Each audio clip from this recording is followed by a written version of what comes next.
Hi everyone, Rich Crescenti here with another in our series of videos making music with Melodyne, and today we are discussing how to create, manipulate, and edit drum samples. Now many engineers use samples to augment or even replace their drum sounds, and there's no reason you should be relying solely on someone else's sample pack when you have such a powerful audio editor in front of you. Almost everything we're doing today can be done inside Melodyne Assistant and Higher. However, at the end we are going to use the sound editor, which requires Melodyne Studio. One more quick note that's important. We're working on a kick drum today, and that means lots of extended low frequency information. You'll be best served using studio monitors or good quality headphones. Okay, so let's jump in and take a look. The first thing I want to point out is that there are 3 kick drums in this song. You may wish to combine those down to 1 before manipulating it as a sample. You also may wish to duplicate a track so that you can manipulate it and leave your original kick drum where it is. For educational purposes, I'm just going to be working on this one kick drum right here. Now this is a kick drum, so we are using the percussive algorithm. An important thing to note about the percussive algorithm is that it does not use specific pitch information. As a matter of fact, if you look at the left-hand side, all we see is 0, representing the original pitch, and then ascending and descending semitones. So while we can edit the pitch of this kick drum, there is no information about how it does or does not work within our song. Okay, first thing I like to do is pick a sample that I'm going to be working with. I'm going to select this one right here, and Melodyne makes it very easy to isolate this. I can right-click and come up to Select Special and choose Invert Note Selection, which will select everything else. I could then come over here and turn Note off, but instead what I like to do is delete that, and then come over here to my note separation tool and get rid of everything at the end that is really silence. And what we are left with is one kick drum sample. Let's give it a listen. Yep, that's a kick drum. Okay, so within this algorithm, the big editing tools that we have are going to be pitch and time. So let's say, for example, that you have a very fast song that needs a short kick drum. You can come over here to your time tool and shorten this up. And I want to point out here that it looks like it's truncating. It looks like it's cutting off the note, and that's because it is. This is by design. With the percussive algorithm, it's very important to protect the attack portion of the note. So in order to maintain the integrity of the sound, when you adjust this to the extreme, it cuts off part of the note. That's easy to address. You can just come over here to your fade tool and draw in a short fade. And now what we get is, I may wish to make that even a little bit shorter, like so. Very nice, very tight, very short kick drum sound. Let me go back to extend this to its original length and show you what we can do in the opposite direction, which is really extend this out a little bit. I'm going to make this loop just a little bit longer to show us this right here. But when I extend this note out, listen to what we get here. You can really start to hear some actual note on that there. So now is a good time to illustrate editing the pitch of this. And I can simply come over here to my pitch tool and drag it up and down.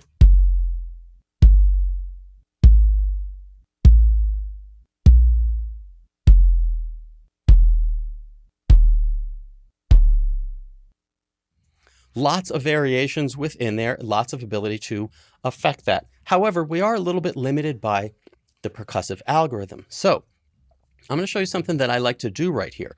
I'm going to go to the percussive pitched algorithm. Now this is normally reserved for specific pitched percussive instruments like a tabla, but I want to show you how we can use it here because it has some editing tools that the percussive algorithm does not have. Quick reminder, when you change algorithms, you lose your edits, just to know that. So I'm going to redetect, and this is going to give us this kick drum, but now through a different lens, right? Now through this percussive pitched algorithm. And here you can actually see the pitch line. This should be familiar to anyone who's worked with a drum synthesizer before, right? We see a very fast and sharp drop in pitch right there, but if you listen, it's the same kick drum. So I'll isolate it in the same way. Select Special, come to Invert Note Selection, get rid of everything else, and then come to my separation tool, and I'm going to come right to where that pitch line ends right there, cut that off, and delete that. And now we have this from here. And now we have a bunch more tools that we can use, and I want to show them to you. So first up, I want to show you is the pitch modulation tool. Now, generally, modulation is designed to affect things like vibrato. And it may be your inclination to just drag this flat right here so you get one consistent note, but let's listen to that. For right now, that's a little bit boring. It loses a lot of punch. It doesn't give us too much. I'm going to come back to this later on. What's much more interesting initially is to take our modulation tool and drag it to the extremes to get into real drum synthesis territory. This is 287%. You can always see the percentage right up here. Let's drag this even a little bit higher. I'm going to drag this up to like 500% right here, and let's see what we have. Yeah, you can really hear that sharp pull away of that pitch right there. And that's a much more interesting sound. And from there, we can really begin to do some other very interesting things with this. Like I can come back to my timing tool and stretch that out a little bit. Let's listen to this now. Yeah, that's a really interesting sound. And I like what we can do right there. So modulation becomes really cool and pushed to the extreme.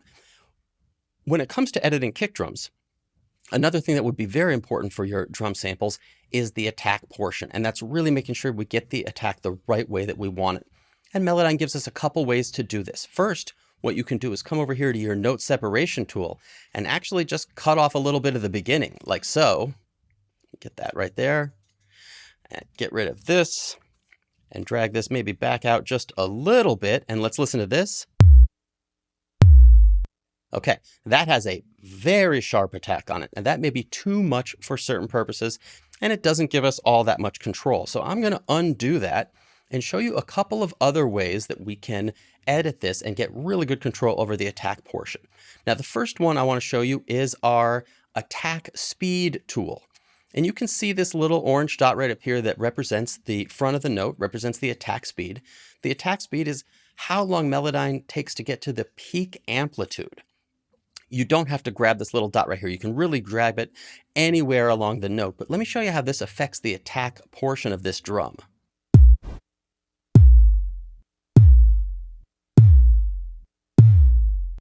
I can pull that down and make that attack a lot slower or speed it up.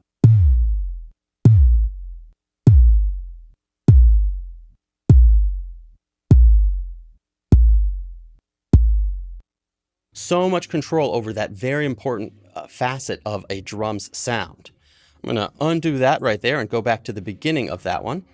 Let me redo that. And the other one that I want to show you is actually our fade tool. Now, because a drum has such a short transient note, a little bit of fade is going to go a long way here. So let me zoom way in so we can see this, and I'll show you how we can control it. So here's our original. And then let me show you the ways that I can use a fade to reshape that.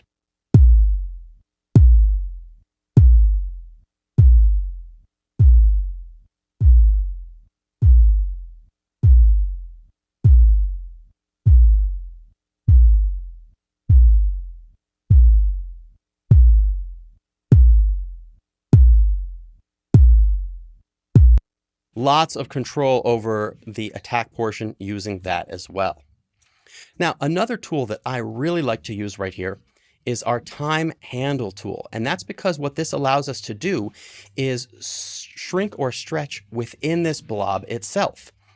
And you may be tempted to drop a time handle in and stretch this out. I'm going to show you it. It's very cool. However, you also may want to protect the attack portion of the note. So what I like to do sometimes is drop in a time handle at the beginning so that this portion of the note doesn't get stretched. And then I'll try and drop in another one after it. It does give you a minimum distance between the two. Let me drop one in. There's another one right there.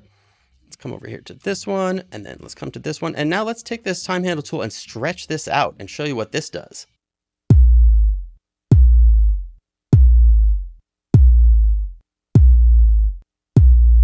That's really cool. By stretching out this portion of the note, we can really emphasize what part of this note is held.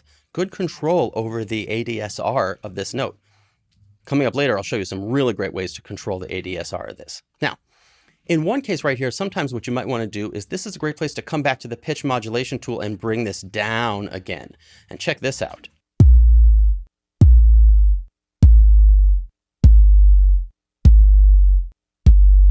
Now, that really does bring it down and gives us a more consistent note, and we start to lose a little bit of the attack if we go too low. However, people are often using multiple kick drums, so in that case, what you may end up with is another drum that's giving you the attack. I'm going to set it to this one right here. Yeah, I like that a lot. Okay, now from there, a very important thing is really going to be shaping the color of this particular kick drum sound. We have a few ways to do that. The first one I want to show you is the formant. Now, if you'll remember, the formant is more or less the unpitched portion of any note. And we can drag that up or down. And subtle changes won't do too much right here, but you can get some cool sound design for extreme settings. Let me show you this.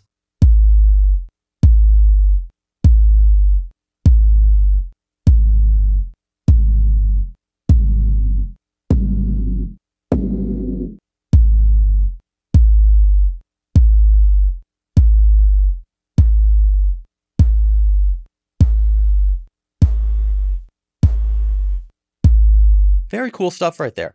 Very, very cool. Lots of good control over that portion of this as well. Now from there, we're going to jump to the sound editor, which again requires Melodyne Studio, but gives us so much control over editing samples. It's a very powerful tool. To do this, we come right over here and open up this window. And there's a few different things we see in here. Now, as I said, this requires Melodyne Studio.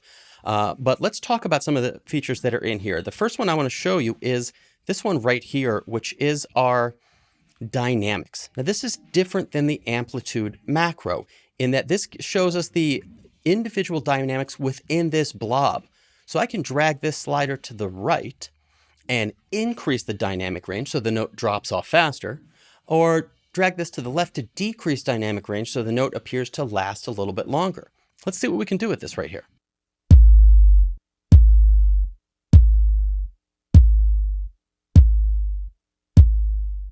Very interesting, right? We kept that sustain, but lowered it compared to the attack, which is a powerful feature. Let's go in the other direction.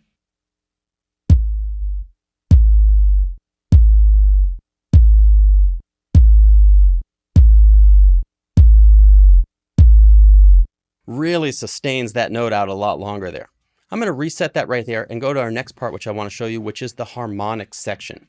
So what we see right here, spectral editing, right, is more or less a fingerprint display of this particular sound and the harmonics that are within that. Now we can grab and move individual harmonics, this is great for sound design type stuff, electronic sound and kick drums, really cool stuff we can do in here. And there's some sliders on the bottom that give you kind of control over the whole spectrum that's very useful. So let me show you some of those. The first one is this brilliance slider, which actually allows you to make the whole thing tilt in one direction or another. Now remember, this is not a tilt EQ. We are tilting the harmonics, but let's see what we can do right here.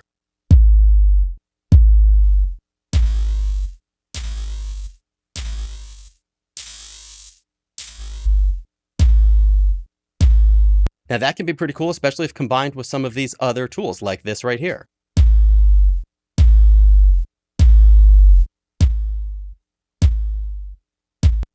Let's pull this brilliant slider in the other direction.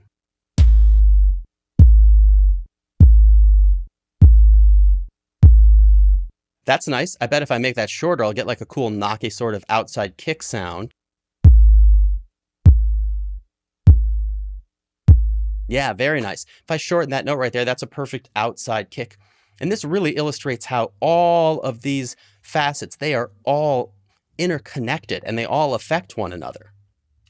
Now, another one that we have right here is our contour. And the contour does one of two things. It either accentuates this fingerprint right here, or it flattens everything out. Let's see what we can do with this.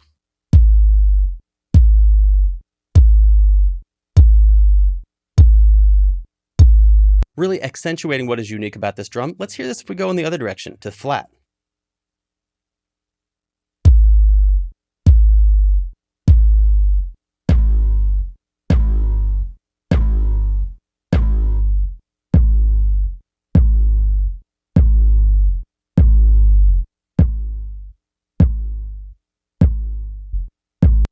Very cool, very powerful stuff there as well. Now, above this, we see the EQ. And what's great about this is that we've got the EQ for more natural shaping of the sound, right? Harmonics is really good for sound design. EQ is good for natural shaping of the sound. We can actually boost or cut any of these individual notes, and you can see the frequencies right here. And we also have a whole different set of sliders right here for brilliance and for contour to accentuate or de-accentuate those. A really nice feature about this EQ is that it has automatic gain compensation. So this is a very fast and easy EQ to work with. Let's check this out.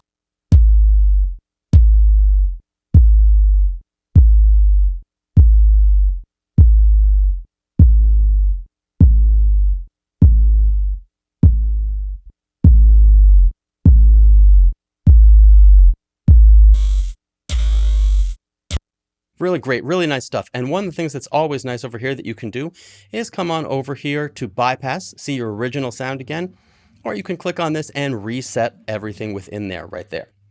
Now, there is another portion that I want to show you. One last thing right here, which is the synth portion of this. And this is very, very, very powerful because what this allows you to do is have control over the attack, decay, sustain, and release of your spectrum, of your formant, and of your amplitude. Now for the amplitude, that's not that important. Many samplers like what you'll be using have an ADSR for the amplitude, but these other two give us some very cool things to do. So let me go back to my harmonics right here and accentuate this a little bit and bring out some of this and just create a sound. Let's hear it.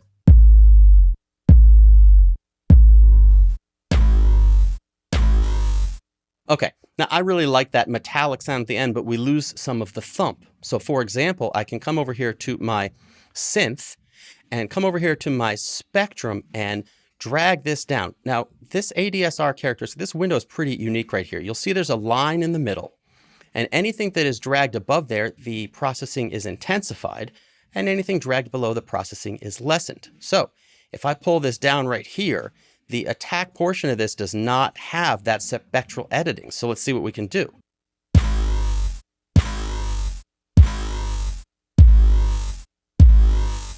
That's nice. That allows me to keep that original thump of that kick drum and then keep that metallic sound at the end. The formant lets us do the same thing, right? If I come over here and I want to use my formant tool, I can maybe drag this up right here. I like that, but maybe it's the exact same thing. Maybe I don't want that on that front part of that note. Let's hear this.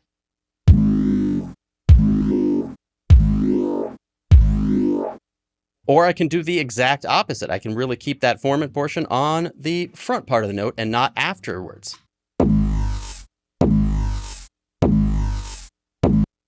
As you can see, tons and tons of control over how you can create and manipulate these. Now, I made a bunch of sounds today, and as you're doing this, you may find yourself thinking, I like this and I like this, and you don't want to lose it.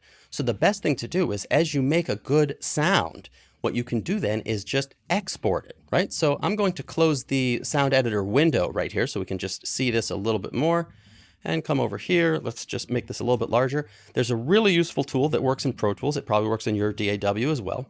But what I can do is by selecting this note, I can then hit Shift and the slash at the numeric keypad. And now what I've done is highlight that exact section. So all I have highlighted in this window, even though this graphic is not updated to show it, is just this kick drum. And then I can come over here to my, let me undo that. Come over here to my bounce feature and bounce this kick drum out. And you should do this with every one that you have. And now you'll have a whole array of kick drums. So like, subscribe, leave a comment, let us know what you think. Hope you've enjoyed this today. Thanks.